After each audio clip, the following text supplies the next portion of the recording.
ಎಲ್ರಿಗೂ ನಮಸ್ಕಾರಗಳು. ಈ ಮಧ್ಯಕಾಲದಲ್ಲಿ ಎಲ್ರೂ ಮನೆಯಲ್ಲಿ ತುಂಬ ಇಷ್ಟವಾಗಿ ಬೆಳೆಸ್ಕೊತಿರ್ತಾರೆ ದೊಡ್ಡಪತ್ರೆ.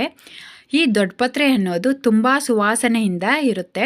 ಈ ದೊಡ್ಡಪತ್ರೆಯಲ್ಲಿ ಯಾವ ಥರದ ಔಷಧ ಗುಣಗಳು ಇವೆ ಅಂದರೆ, ಇವನ್ನ ಯಾವ ರೀತಿ ಬೆಳೆಸ್ಕೋಬೋದು ಅಂದರೆ, ತುಂಬ ಜನ ದೊಡ್ಡಪತ್ರೆ ಕಾಣಿಸಿದ್ರೆ ಸಾಕು ಅದನ್ನು ತೆಗಿತಿರ್ತಾರೆ. ಯಾಕಂದರೆ ತುಂಬ ಮಂದವಾಗಿ ಇರುತ್ತೆ.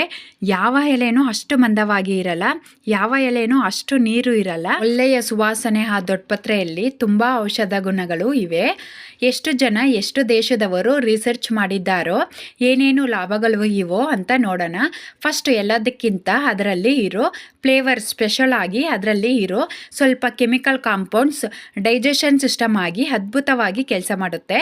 ಅದಕ್ಕೆ ಹಸಿವು ಜಾಸ್ತಿ ಮಾಡೋದಕ್ಕೆ, ಜೀರ್ಣ ಚೆನ್ನಾಗಿ ಆಗೋದಕ್ಕೆ, ಎಂಜೈಮ್ಸ್ ಉತ್ಪತ್ತಿ ಚೆನ್ನಾಗಿ ಇಂಪ್ರೂವ್ ಮಾಡೋದಕ್ಕೆ ಚೆನ್ನಾಗಿ ಯೂಸ್ ಆಗುತ್ತೆ ಅಂತ ಪ್ರೂವ್ ಮಾಡಿದ್ದಾರೆ. ಇನ್ನು ಮುಖ್ಯವಾಗಿ ಇದರಲ್ಲಿ ಇರೋ ಆ್ಯಂಟಿ ಆಕ್ಸಿಡೆಂಟ್ಸ್ ಥೈಮಾಲು, ಕ್ಯಾರ್ವಕಲ್ ಜಾಸ್ತಿ ಇರುತ್ತೆ.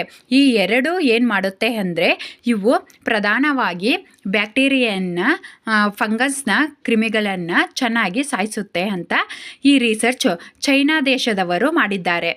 ಇನ್ನು ಪಾಕಿಸ್ತಾನದವರು ದೊಡ್ಡಪತ್ರೆ ಮೇಲೆ ರಿಸರ್ಚ್ ಮಾಡಿ 2 ಸ್ಪೆಷಲ್ ಬೆನಿಫಿಟ್ ಇದೆ ಅಂತ ಹೇಳಿದ್ದಾರೆ. LDL ಬ್ಯಾಡ್ ಕೊಲೆಸ್ಟ್ರಾಲ್, ಟೋಟಲ್ ಕೊಲೆಸ್ಟ್ರಾಲ್ನ ಚೆನ್ನಾಗಿ ಕಮ್ಮಿ ಮಾಡೋದಕ್ಕೆ ದೊಡ್ಡಪತ್ರೆ ಯೂಸ್ ಆಗ್ತಿದೆ ಅಂತ ಹೇಳಿದ್ದಾರೆ. ಅದರಲ್ಲಿ ಇರೋ ಈ ಕೆಮಿಕಲ್ ಕಾಂಪೌಂಡ್ಸ್ ಅಂತ ಸ್ಪೆಷಲ್ ಆಗಿ ಇರೋವು ಕಮ್ಮಿ ಮಾಡಿದ್ದಾವೆ ಅಂತ ಹೇಳಿದ್ದಾರೆ. ಪಾಕಿಸ್ತಾನವರು ಇನ್ನೊಂದು ರಿಸರ್ಚ್ ಮಾಡಿ ಇದರಲ್ಲಿ ಇರೋ ಥೈಮಾಲ್, ಕ್ಯಾರ್ವಕಲ್ ಅನ್ನೋದು ಸ್ಪೆಷಲ್ ಆಗಿ ಬ್ಲಡ್ ವಿಸಲ್ಸಲ್ಲಿ ಇರೋ ಕ್ಯಾಲ್ಶಿಯಂ ಚಾನಲ್ಸ್ನ ರೆಗ್ಯುಲೇಟ್ ಮಾಡಿ BP-ನ ಕಂಟ್ರೋಲ್ ಮಾಡ್ತಿದೆ ಚೆನ್ನಾಗಿ ಅಂತ 1995ರಲ್ಲಿ ಮಾಡಿದ್ದಾರೆ. ಅಷ್ಟು ಒಳ್ಳೆ ರಿಸಲ್ಟ್ ಬಂದಿದೆ. ಇನ್ನು 2 ಬೆನಿಫಿಟ್ಸ್ ಸ್ಪೆಷಲ್ ಆಗಿ ಇದ್ದಾವೆ ಅಂತ ಇರಾನ್ ಅವರು 2014ರಲ್ಲಿ ರಿಸರ್ಚ್ ಮಾಡಿ ತುಂಬ ವಿಷಯ ಹೇಳಿದ್ದಾರೆ. ಲಂಗ್ಸಲ್ಲಿ ಮುಖ್ಯವಾಗಿ ಕಫ ಇದ್ದವ ಅದು ಸ್ವಲ್ಪ ಸ್ಟಕ್ ಆದವ, ಇನ್ನು ಇನ್ಫ್ಲಮೇಷನ್ ಜಾಸ್ತಿ ಆಗಿಲ್ಲ ರಕ್ಷಣೆ ಮಾಡೋದಕ್ಕೆ, ಮತ್ತು ಕಫ ಬಂದವ ಈ ಇನ್ಫ್ಲಮೇಷನ್ ನಿಮೋನಿಯಾ ಆಗಿ ಬದಲಾಗಿಲ್ಲ ರಕ್ಷಣೆ ಮಾಡ್ತಿದೆ ಅಂತ ಅವರು ಪ್ರೂವ್ ಮಾಡಿದ್ದಾರೆ.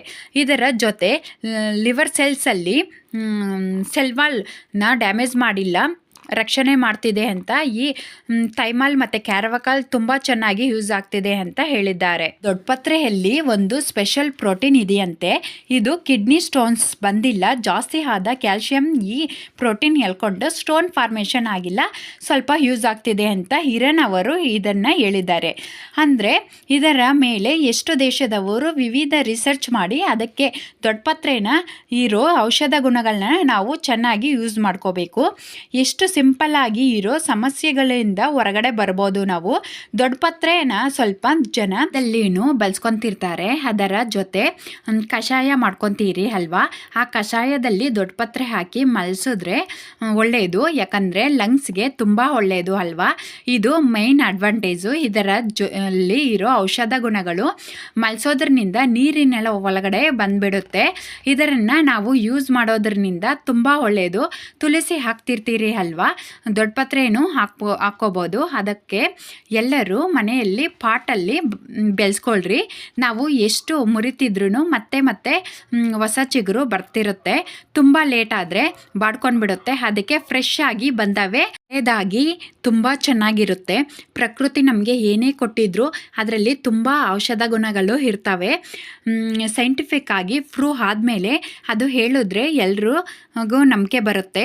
ಸಾಮಾನ್ಯವಾಗಿ ಯಾವ ಚಾನಲಲ್ಲೂ ಹೆಲ್ತ್ ಬಗ್ಗೆ ಈ ಥರ ಹೇಳಲ್ಲ, ಇಷ್ಟು ಸೈಂಟಿಫಿಕ್ ಆಗಿ ಇರೋ ವಿಷಯ ಹೇಳಲ್ಲ.